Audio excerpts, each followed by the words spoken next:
স্বাগতম SSR TV নিউজে। আপনারা দেখছেন এসএসআর টিভি, সঠিক, নির্ভরযোগ্য এবং দায়িত্বশীল সংবাদে বিশ্বস্ত ঠিকানা।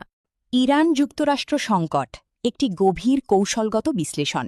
বর্তমান পরিস্থিতিতে উভয় পক্ষই নিজেদের শক্তিশালী অবস্থানে বলে দাবি করছে, তবে বাস্তবতা বেশ জটিল। কৌশলগত বিশ্লেষণ। তারিখ ৩ মে ২০২৬। উদ্দেশ্য: তেহরানের প্রস্তাব এবং ওয়াশিংটনের প্রতিক্রিয়ার নেপথ্যে থাকা ভূরাজনৈতিক চালসমূহ। ১. কৌশলগত অচলাবস্থা, কার পাল্লা কতটুকু ভারী? বর্তমান পরিস্থিতিতে উভয় পক্ষই নিজেদের শক্তিশালী অবস্থানে বলে দাবি করছে, তবে বাস্তবতা বেশ জটিল। যুক্তরাষ্ট্রের লক্ষ্য: ট্রাম্প প্রশাসন টোটাল ভিক্টরি বা পূর্ণ বিজয় চায়। এর মানে হল ইরানের পারমাণবিক কর্মসূচি স্থায়ীভাবে বন্ধ করা এবং আঞ্চলিক প্রভাব পুরোপুরি খর্ব করা। ট্রাম্প যখন বলেন ইরানকে আরও মূল্য দিতে হবে, তখন তিনি মূলত একটি মর্যাদাহানিকর আত্মসমর্পণের দিকে ইরানকে ঠেলে দেওয়ার ইঙ্গিত দিচ্ছেন। ইরানের পাল্টা চাল: তেহরানের ১৪ দফা প্রস্তাবটি একটি চতুর কৌশল। তারা পারমাণবিক ইস্যুকে সরিয়ে রেখে আগে অর্থনৈতিক মুক্তি, নিষেধাজ্ঞা প্রত্যাহার ও সম্পদ ছাড় এবং হরমুজ প্রণালী খুলে দেওয়ার প্রস্তাব দিয়েছে।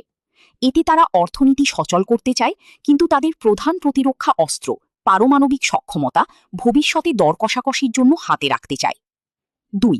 অর্থনৈতিক যুদ্ধ ও জ্বালানি নিরাপত্তা। এই সংঘাত আধুনিক ইতিহাসে জ্বালানি সরবরাহে সবচেয়ে বড় বিপর্যয় ঘটিয়েছে। বিশ্বজুড়ে অস্থিরতা, তেলের দাম যুদ্ধপূর্ব সময়ের চেয়ে 50% বেশি হওয়ায় বিশ্ব অর্থনীতি 70-এর দশকের মতো সংকটে পড়ার ঝুঁকিতে আছে।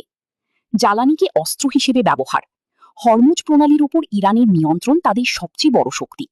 ট্রাম্প প্রশাসনের সংশয় সত্ত্বেও তিনি হয়তো আমেরিকা ফার্স্ট নীতি সফল করতে স্বল্পমেয়াদী তেলের উচ্চমূল্য মেনে নিতেও প্রস্তুত। ৩. আইনি কৌশল, ওয়ার পাওয়ার্স অ্যাক্ট। একটি গুরুত্বপূর্ণ অভ্যন্তরীণ বিষয় হল ট্রাম্পের নির্বাহী ক্ষমতার ব্যবহার। যুদ্ধবিরতির ফলে সক্রিয় সংঘাত বন্ধ হয়েছে বলে দাবি করে ট্রাম্প ৬০ দিনের আইনি সময়সীমাটি ওয়ার পাওয়ার্স অ্যাক্ট এড়িয়ে গেছেন। এর ফলে কংগ্রেসের অনুমোদন ছাড়াই তিনি মধ্যপ্রাচ্যে বিশাল নৌ অবরোধ এবং সামরিক উপস্থিতি চালিয়ে যাওয়ার পূর্ণ ক্ষমতা নিজের হাতে রাখতে পারছেন। ৪. সংঘাত পুনরায় শুরু হওয়ার ঝুঁকি, এসকেলেশন রিস্কস।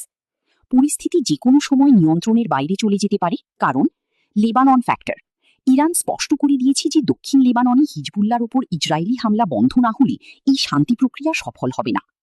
পারমাণবিক রেড লাইন: যুক্তরাষ্ট্র ও ইসরায়েল চায় ইরান তাদের ইউরেনিয়াম মজুদ পুরোপুরি ধ্বংস করুক, কিন্তু ইরানের ১৪ দফা প্রস্তাবে একে চূড়ান্ত পর্যায়ের জন্য তোলা রাখা হয়েছে, যা আলোচনার টেবিলে বড় বাধা।